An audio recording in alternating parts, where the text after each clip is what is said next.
It is your girl Cadillac. Yes, I'm Cadillac Dixon. I'm the Drama Life Prison Wife. I'm the legally blind artist that is rapping and painting for justice, hoping to see justice before all fades to bleak. Yes, it's your girl Cadillac. Anyways, guys, I'm coming through today, April the 1st, 2025. Um, the moment I get on this live, interruption after interruption, sending all these notifications. Gosh, can't never just do nothing straight. Um, this whole life is kind of distracting. It's too many distractions to even keep on what you're doing. But anyways, okay. So today I just came through feeling so, but I wanted to continue with the story of my journey back to really to better health. Like literally crazy.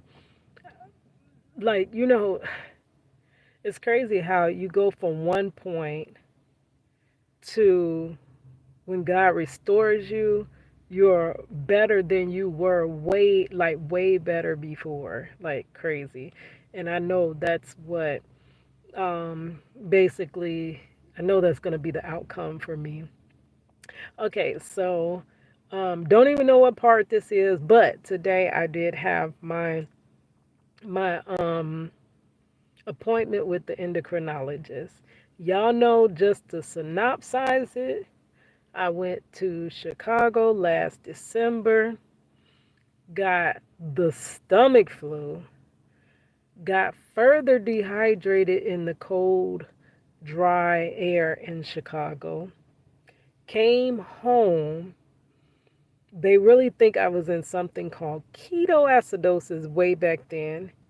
And the only thing that saved me was finding some Gatorade. That's what saved me from that constant, like crazy in the bathroom, on the plane, in the airport, like crazy, back and forth, with some Gatorade. Got home, drunk some more Gatorade because my dad keep Gatorade on him because he's a construction worker. And I thought I was doing fine, not to know that I just started dropping weight. Um, like 2 months later, found out I was in something called ketoacidosis. They really think I had been in that state for a little while, and my body was basically, to survive. It my body basically was in survival mode, but I couldn't last too much longer in that mode before everything just shut down, and Cadillac was gone from this life, right? Didn't know I was right there at DEATH's door, right there. Now I know that God saved me and preserved me. So right now you're following my health journey, but you've been following my journey of fighting for justice, and my spiritual journey, right? But that means I know that God has something that I am supposed to be doing, so I got to get to doing what He purposed me for on this earth.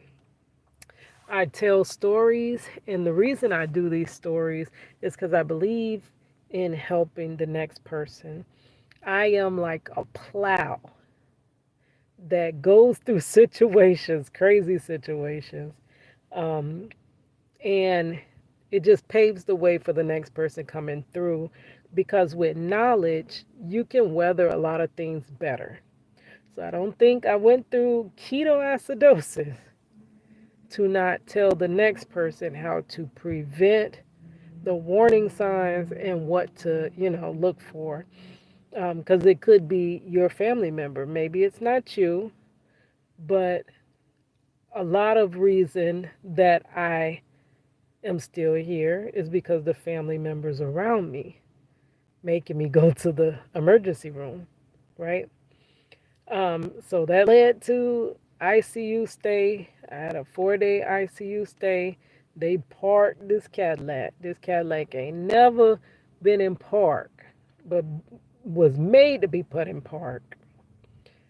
Upon getting out the hospital, I had some crazy stuff going on trying to figure out being thrown on insulin. Insulin is the only way to treat the ketoacidosis. So I was um, discharged from the hospital on insulin. The next day, I kind of woke up. No, the next day I was frantic because I couldn't figure out how to administer the insulin and all of that stuff. I couldn't even figure out how to check my blood like crazy. So I was frantic. But I believe the day after that, I just woke up depressed. I woke up with the feeling that I failed. Like, how did I let myself get here? I'm on freaking insulin? Like, how? How? And that feeling, thank God I quickly shook that.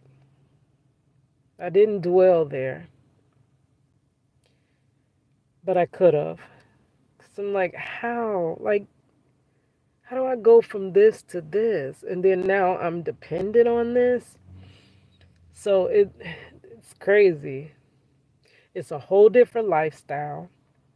A whole different lifestyle. Like I said, my first doctor, it looked like when he seen that A1C 14 off the chart, even that tells you almost at DEATH's door, having that high. Every story anybody's told me has never been 14. They've been at 11, they've been at 10, which is still bad, but 14 off the chart. So it's only God, only Him that has kept me, restored me. So I didn't stay in that mindset, but I kind of, for a minute was there. But then I was like, you know what? I'm not. I'm definitely not finna accept this. I'm not receiving this. Even when they told me, I'm like, I'm not finna take no insult. What? So I can't accept it in my spirit that I'm on insulin. Just like I've never been able to accept in my spirit that my husband is wrongfully incarcerated, that he's not going to be freed. I've always known that he was going to be free, though in life it doesn't line up like that. He's still very much incarcerated, wrongfully, but still very much incarcerated. But my spirit just will not accept that. It doesn't. So I didn't accept being on insulin. I'm like, no, I'm going to get off of this. Like, we got to do this like today. So I hit the pavement running. I do long walks after getting off of work. Already, work is really draining to me with my body being weaker, my muscles being weaker, because the ketoacidosis takes a toll on your muscles. Um, but walk, walk, walk, walk, walk. Yesterday I got some weights last week, and then this week I started with my 2 pound weights. Yes, only 2 pounds, but I was doing the martial art punches. I was doing them uppercuts. I was doing them backhands. I was doing it. Um, and I would walk around the block with the weights or whatever. My portions. I got my food. I gotta show y'all my food. Matter of fact, go over to my community page. I'm gonna upload them, and you will see my food on my plate.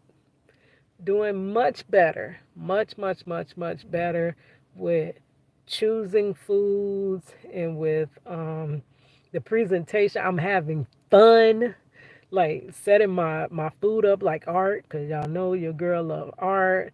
And I just every meal is like, oh, this is something I'm creating, to like staging a masterpiece.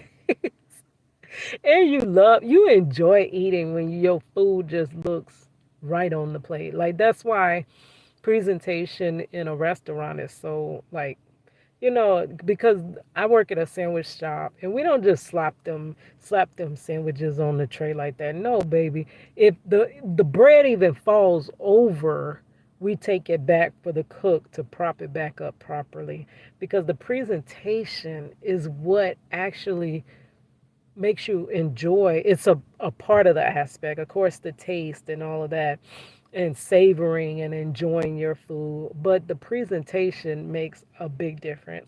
And I'm seeing that. I'm having fun with that, girl. And I already knew. Y'all know I told you I was not the cook, I'm the artist. But I always knew the moment I wanted to start cooking, your girl gonna go from, to top chef. Because that's how I do. I could start something with no knowledge, just like I became the legal eagle, knowing a whole bunch about the law. I became a graphic designer. When I started graphic design school, I was so far behind the learning curve.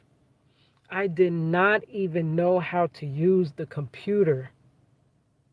I definitely didn't know a Mac, because the Mac is set up opposite than a regular computer, a Windows computer. Girl, I had the furthest learning curve, but guess what? I finished.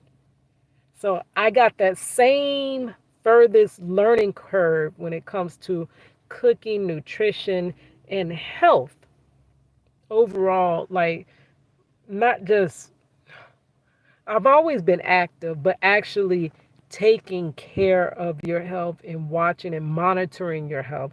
Like, even when I had the issues with blood pressure, high blood pressure, I wasn't monitoring it like that. You know what I'm saying? I would just take the high blood pressure pill in the morning and then I'm good. That was as far as I took actually watching it, right? But now watching it, blood pressure's going down. Sugars came right on down. So this is day what, 17 out of the hospital, and my sugar numbers are looking like awesome. Like awesome for real. So I have not went into the red. When you check your little glucose or whatever, check your sugar. I've not been in the red and it's been weeks. It is also times that I already was having good blood sugar, that I was skipping my fast acting. Now, I didn't know if I should be doing that, but I got a bunch of common sense and I'm very intuitive. And I'm like, if it's already this low, I don't think I should take no more, because I had the issue where it was already like regular and I took the insulin and I ate, but when I started working, my sugar dropped even further. So when you're moving around, your sugars are coming down usually. So I noticed that day I was spending the time trying to keep it up. Like, it shouldn't be that much work. Like, I've never had to keep my sugar up, but now I have to.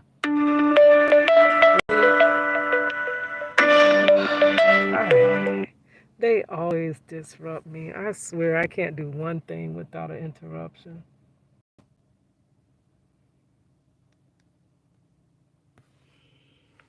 It just sounds so horrible through my thing. Oh, oh, I hate that ringing. And it be so loud. Like, it's louder than you're even talking. I hate that ringing. Oh, so aggravating. And I always lose my. I mean, the moment I go to record, they need to call me. They literally need to get in touch with me. Like, it's crazy. It's like, it's from the enemy, because anytime he see you trying to do something, he gotta send those distractors.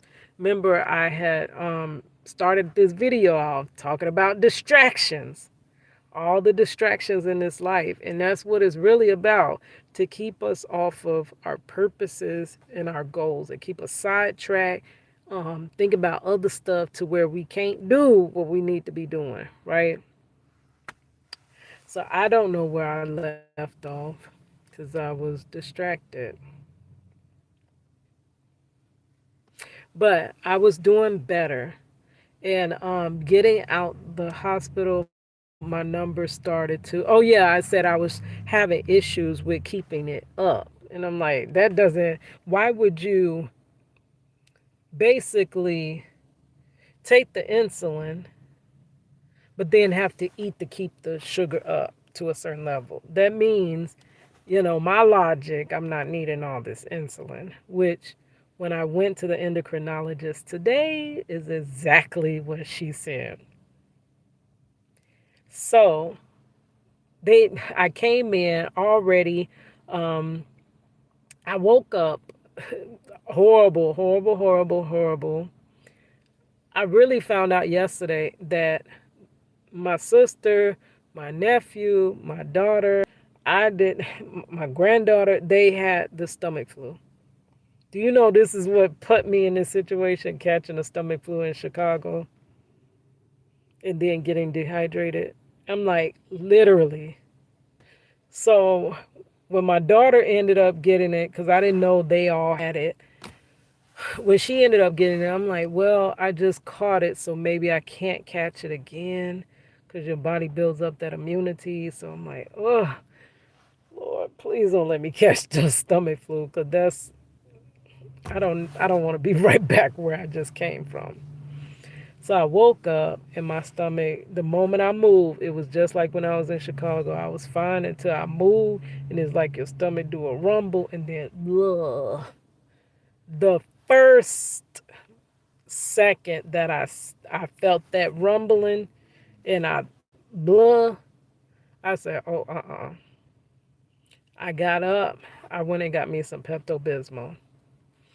And when I was in Chicago, that whole first day, I hovered over the, blah, blah, blah, blah, hovered over the toilet, right? But the moment my aunt gave me Pepto Bismol, it stopped that, right? So I immediately went and got me some Pepto Bismol. I am like, I am not going to get dehydrated. I got that and some zero sugar Gatorade, right? So, then I also went out with my little face mask. I wasn't trying to and keep my distance. I'm not trying to, harm nobody else. Like, girl, this is not what you want. You don't want no, oh, especially if it's gonna end you up in the ICU like it did your girl. So I got up. My job, I was really supposed to work today, but they were like, because I had just came from my appointment yesterday, and they was like, we're going to try to like do all we can to get you seen as soon as possible by the endocrinologist, just so we can get you back on track. And they're trying to make sure that I'm, as close back to normal as I can be, right? That this is just the alarm that we think it is. It was just not an alarm, that it was just something that happened, but now it's subsiding. Not that it's left me in a certain state and now I'm still bad off. So they're trying to quickly find out, was this something that just triggered it and now you're back to yourself, or did it trigger it and now something completely is off. You know what I'm saying? So they were able to, I called as soon as I left my appointment yesterday. I had a little physical. As soon as I left the appointment, I called and they said we have an appointment for tomorrow at 2:30, which I would be at work, or we have April the 23rd. And I'm like, we don't want to wait till April 23rd. We need to find this out now. So that's a big leap in between. So I was like, you know what? Give me the April the 1st at 2:30, and I'm gonna ask my job, can I go to my appointment and come back? So that's what I did. They didn't answer, and then they answered at the last minute. They answered this morning, and it was like, how about you just close tomorrow? And I mean, close tonight. Go to your appointment, close tonight. And but the problem was I worked in the morning. that would have been very difficult for me. But if it means me going to the endocrinologist, then I'm gonna do it. I can pull through. I mean, it's a suffering, but I can suffer for a moment just to get what I need to do, right? So that was what I was gonna do. But I wasn't feeling good. I woke up, blah, and then my body was like aching. And I know yesterday I was working out with them weights, so I didn't know if it was the weights or just being sick. I'm like, I know this is not happening. I have to go to this appointment, and I also have to go to work. So I immediately took me some little Tylenol for the aching. Got my Pepto Bismol, got my zero sugar, and by this time, when I got ready, I let my sister get dressed. As caregiver to her, let her get dressed, and then I was out the door. I checked my sugar at 12:30, and it was 106. I hadn't taken no insulin. It was already, a good sugar number. So I'm like, I'm not gonna take insulin and bring it down. And that's when my cousin was like, "Oh wow, so it seems like you may not really need the insulin like that if you get them numbers without." But I was like, "But I'm sick, so I'm not really eating." So he's like, "You gotta eat so you can see how your body does. Um, if it spikes up, then yeah, you need the insulin. If it don't spike up, then you may not need it." I forced myself to eat breakfast, but because I took the Pepto Bismol, it didn't come up. But it sat weird in my stomach. It didn't feel right in my stomach. I went to the appointment, and I was nervous about the paperwork because when you go to a new doctor, they want a million pages of paperwork. They tell you to show up early. Of course, I'm already sick. Then I had to make sure I had a bill due today, so I gotta go deposit the money for that. Then I didn't have no gas in my car. Like it's a million and one things to keep up with. I gotta get way across town, so I had to stop at the bank, get gas, and still get my to this appointment early. With like they said, come early so you could do your paperwork. I have carpal tunnel, so it takes me a million years to fill out this darn paperwork. It's hard holding that little clipboard, and ugh. So I was dreading that. My cousin tried to get somebody to go with me, but we couldn't find nobody to go with me to do the paperwork with me for me, like help me write it out. So I end up only getting there 10 minutes early.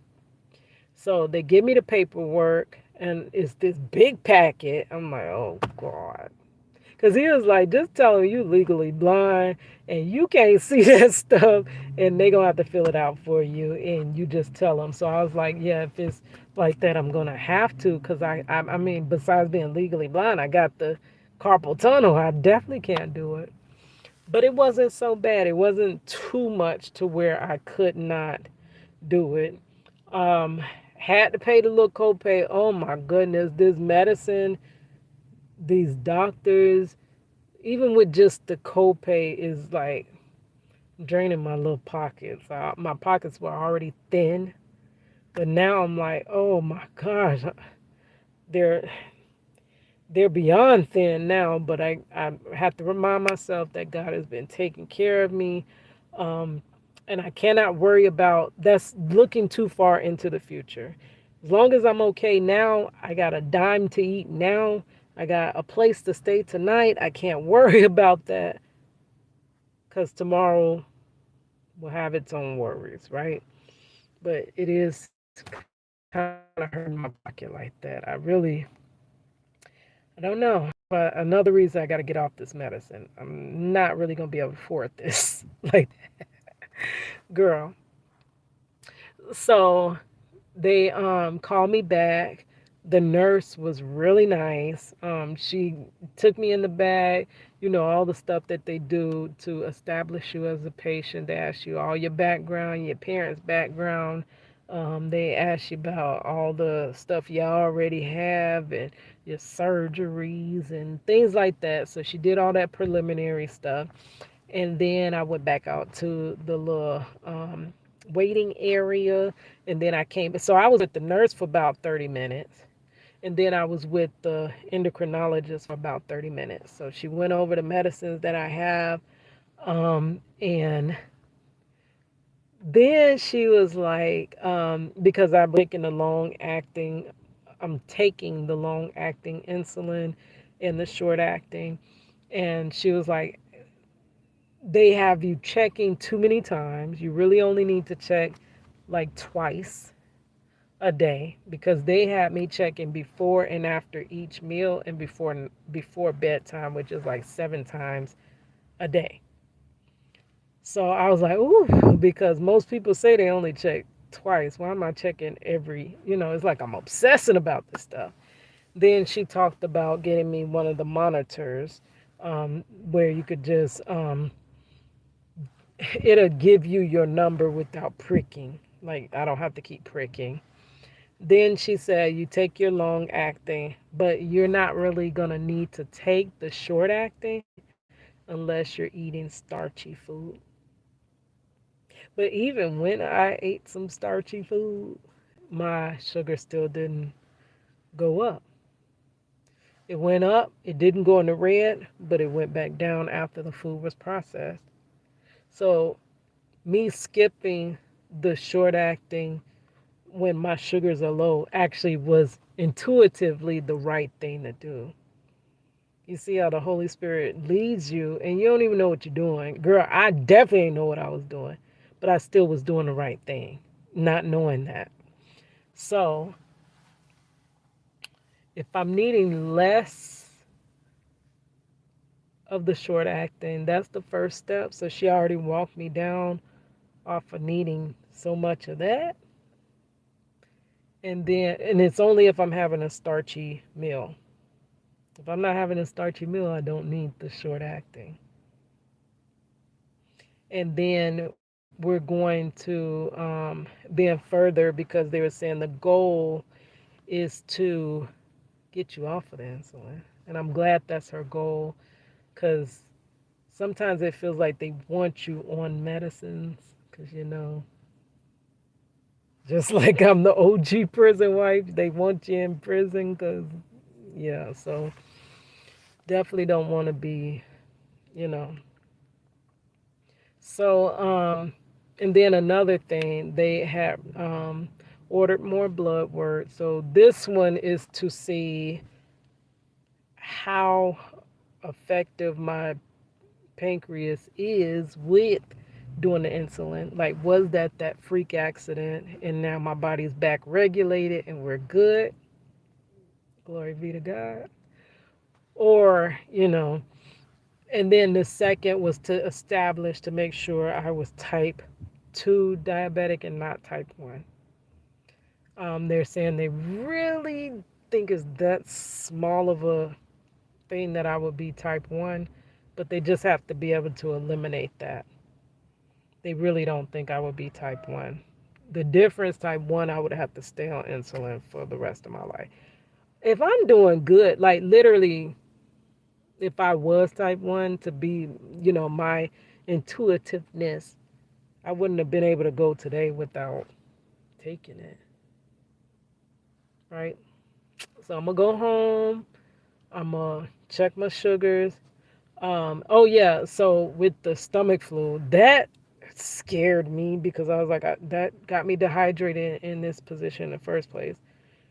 So I got some ginger ale, sugar-free ginger ale. Um, I ate breakfast, but it was only because I wanted to see how it affected my body, but I didn't want to eat it. My stomach don't feel like eating. So later I ate a snack. I ate my peanut butter crackers. And I drank some ginger ale. I was able to hold that down. And now I got a soup that I'm gonna try to eat. And that's it. I really don't want to do no heavy eating because my stomach still feels kind of blah. I was told, well, from my research, rest is going to get you past it. So I need I need healing from this stomach virus because I do not want to end up back dehydrated. Your girl ain't got too much more weight I could be losing. If you only seen, like, I got to get them pictures together. I can't be losing too much more weight, right? And then I got to put the weight back on in the right way. So getting back dehydrated is going to take me back. It's going to set me back. So I definitely can't do that. So I got to get past this. Oh, and then my job, they was like, you know what? You could just take the day off. It's been slow. And I'm like, oh, thank God. Because I really couldn't call in because I already lost points going to the hospital. It's just been one thing after the other. So I couldn't call in. But when they gave me the day off, thank God. Yes. So I'm going to come and rest. The stomach virus really just lasts like what, 24 hours, 24 48 hours. I should be fine. We almost at 24 hours, so hopefully it's past, girl. And then we can get back to life and living. um all glory be to God. All right, guys, thank you for rolling with your girl. It's your girl Cadillac.